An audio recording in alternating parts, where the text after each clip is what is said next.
peux jeûner pendant 40 jours, pendant que le jeûne n'est pas le sacrifice que Dieu te demande. Voilà pourquoi, dans le sacrifice, il y a l'obéissance. Il dit l'obéissance vaut mieux que le sacrifice. Non, sacrifice c'est un principe, mais obéir c'est un autre principe. Donc ton sacrifice doit être lié à une obéissance. Donc ton sacrifice doit être guidé par une orientation. Tu peux donner l'argent à Dieu, oh, c'est pas l'argent que Dieu demande de toi. Et tu vas te dire, non, moi je fais beaucoup pour l'œuvre de Dieu.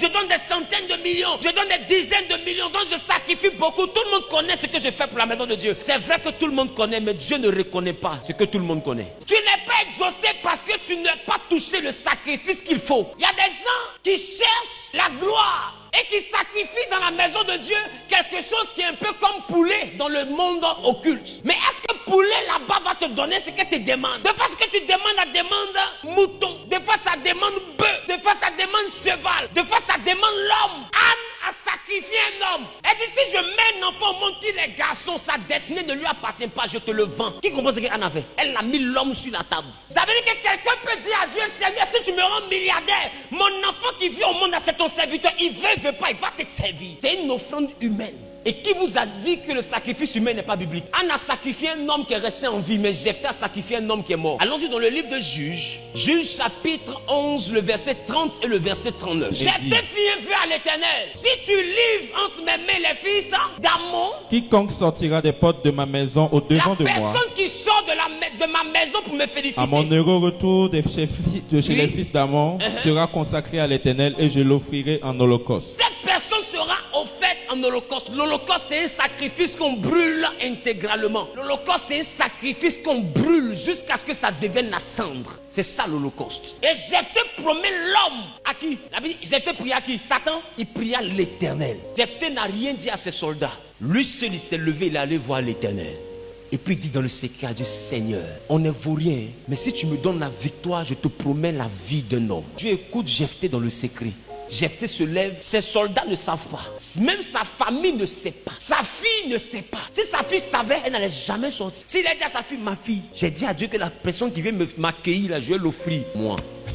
Papa, même si tu t'es lavé, que tu as dormi, je ne t'accueille pas. Je vais t'accueillir après 3 jours. On ne gagne pas de victoire sans payer de prix. Jephthé venait de mettre un homme sur la table. Donc quand Jephthé se rapproche de sa maison, son cœur bat. Qui va sortir? Lui-même dans son cœur, il prie pour que ce soit la servante. Il parle en langue pour que ce soit le jardinier. Il réquebosse pour que ce soit le pisciniste. Même si c'est son ami qui sort, ça va. Allons à ça. Mais voici sa fille unique. Papa, papa, papa. Quelqu'un qui a gagné la guerre. Sa fille vient lui faire accolade. Et puis lui dit à sa fille, tu fais partie de ceux qui me troublent en Israël. Elle dit, mais papa, pourquoi tu me parles comme ça? Si je te dis ça, c'est parce que j'ai fait un vœu à l'Éternel. Elle dit, ton vœu là, c'était quoi? Il dit, j'ai dit que la personne qui sort là, je donne cette personne-là en sacrifice. Sa fille dit, mais ne t'inquiète pas. Si tu as dit ça à Dieu, alors obéis à ton vœu. Encore une petite fille. Regarde sa maturité face à ton immaturité. Et la petite fille a dit, papa, comme tu vas me sacrifier, laisse-moi aller m'amuser un peu avec mes amis sur les montagnes. Et puis je vais revenir. Si c'était toi. Dès que tu fais comme ça.